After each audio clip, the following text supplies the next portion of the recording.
You'd have to ask him, but it was definitely easier calling those plays too. And he just went right down. It was fun. He looked poised as can be, and something we walk through it every day. You never really get full speed reps during the season at 2 minutes. Stuff guys are just too tired. But that was a great drive at the end. Went from having a minute left to all of a sudden having to manage the clock. It seemed like a blink of an eye. Was it? You almost have to rub your eyes on the sideline. Yeah, it's different. Yeah, you're nervous about getting down there, and then all of a sudden you get down there and you want to run the clock out, but it's it's stuff you work on a lot. You just always do a walkthrough type tempo, and it was fun to pull one off live. Obviously, momentum game to game.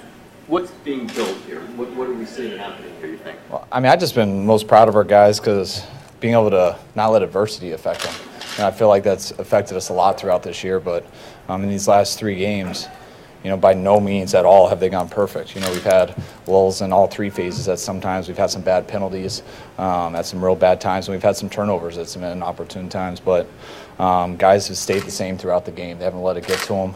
I think they've been pretty resilient, and they fought to the end. And I think that's one of the reasons we pulled out 4 out of our last 5. Have you seen a better game from a kicker than Robbie Gould? And what do you think about his season? I think Robbie's, playing as good as anyone I've had. It's when he goes out there, I never think he's going to miss it. He's been automatic, and I wish I'm glad he's not getting too fatigued. I wish we didn't have to use him so much. I wish we were scoring touchdowns more, but the fact that every time we don't, he makes it. He's been unbelievable this year. Making it easier for you to call certain plays. Are you finding your rhythm as a play caller in these last 3 games with Jimmy? Well, yeah, I was just joking about that too, but. Yeah, it's definitely Jimmy's a lot of it, but it's also everyone. When you can stay out there longer, that's how you get in a rhythm. If you look at the stat sheet, which I just did before I came in, we didn't run the ball very well in terms of yards per carry, but we were still able to get a number of runs called, and when you do that, today it was because of how good we did on 3rd down. And you stay on the field and you have a bunch of long drives, and that's easiest for me to get in a rhythm when we get a number of plays, and you actually have a chance to set some things up and get them a little bit off balance, and that's when it gets fun. And it's tough when you go 3 and out. I was going to say that your team seems to just be completely not relaxed maybe, but so confident with this guy quarterback. You talked a little bit about that. Can you just expand on that? What that means after what you went through earlier this season?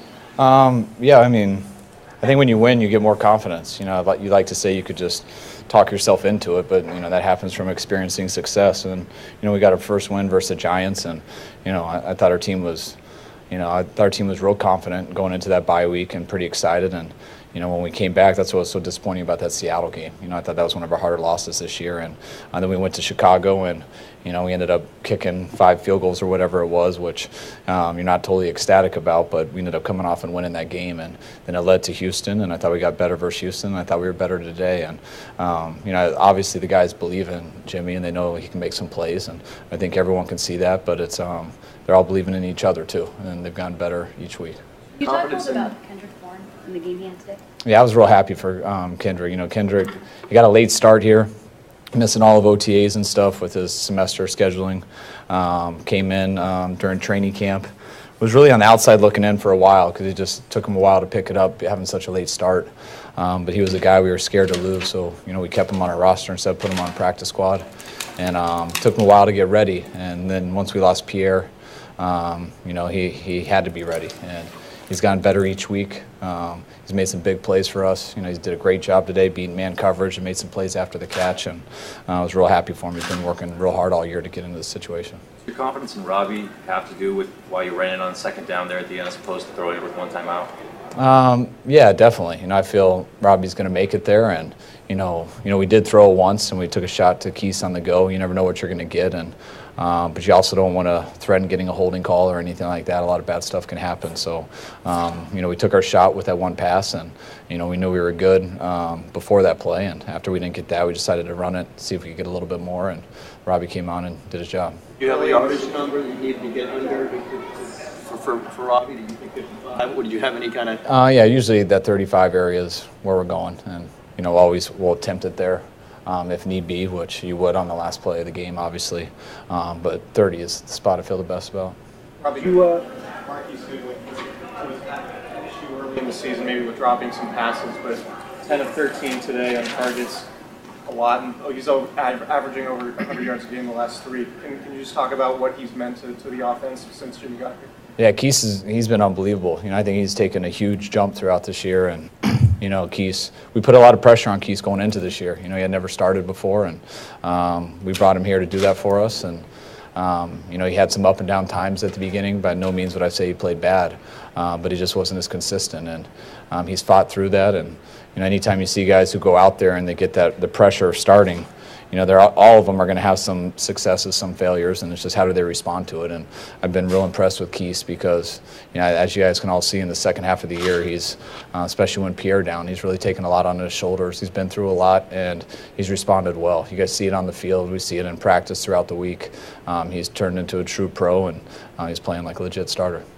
Do you want to stay with the run game just to give Jimmy a little balance and also a little more time possibly with the play action? Yeah, both. It's we always try to be 50-50 in normal situations with first, second down and non-second and longs and non-2-minute situations. So that's always our goal, and whether you're doing it good or not, that's the goal because it helps everyone, not just the quarterback, but the offensive line gets the receiver some better looks. So even when you're not running it well, if you have confidence in how you're going to do on third down and things like that, you still try your hardest to stick with it, which is a challenge for a play caller, but you try your hardest because if you become one-dimensional versus any team in this league, it makes it very difficult. I think he just got a stinger. I didn't get a chance to go, but I know he came out for one play and he was back in the next.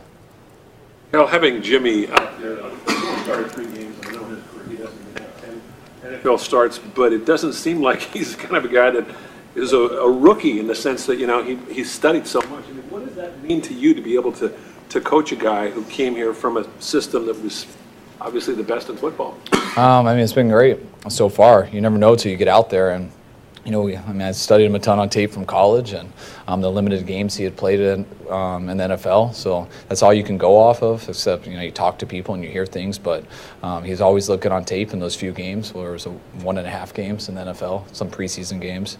And you hope to see that each week. But you never know until you start to play. And he's been just as good as advertised, if not better.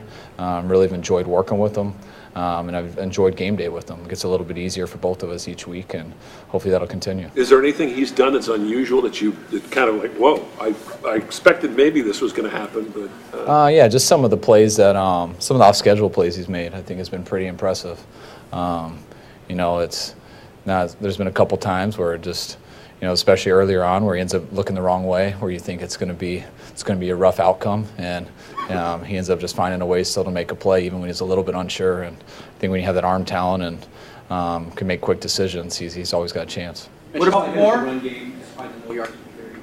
What do you attribute the low yards per carry to in this particular game? Going against a good defense. I think they're pretty good against the run. I want to say they blitzed us more today than I've ever been blitzed in my career, and definitely more than I've seen on tape from them. Going against Dick for a long time. So, they had a bunch of run blitzes, which makes it be in your head against a wall a lot. And when you do that, if you stick with it, you hope to eventually crease through there and get a long one, and then that changes everything. But if you never get that long one, going against some tough looks, that's going to be the result. What kind of explanation did you get on the offensive pass? They told me they thought he was blocking downfield. Al, from a personal standpoint, I'm just curious to know if you had much conversation with your dad after these games. Do you get feedback from him? Does he give you suggestions? I mean, obviously you grew up at his knee watching this game. Yeah, it's my relationship with my dad has really been the same since I played football, going back to high school. I mean, that's something him and I talk about all the time. So whether I was a high school or college player or a quality control, position coach, coordinator, I enjoy talking football with my parents, and he definitely knows a little bit, so it helps for me to talk with him too. Will you have a conversation after today's game and talk about any specific? Possibly. Depends what time we get home, and hopefully we'll be celebrating a little bit tonight. So, but eventually I'll get to it. If not, I'll definitely have some missed calls for tomorrow. Garoppolo's demeanor from afar, he seems to be pretty cool in most situations, and on the field, off the field. What's your observation? I agree. He's very composed. Doesn't seem too high or too low. I think for the quarterback position, there's a lot of thinking involved. You got to be poised. You got to stay poised under pressure, and you got a lot of guys coming after you too. So you need the grit to hang in there and everything. But there's a lot of thinking that's involved, and sometimes you get a little too amped up and things, and the brain doesn't work quite as well. And he does a great job of balancing both.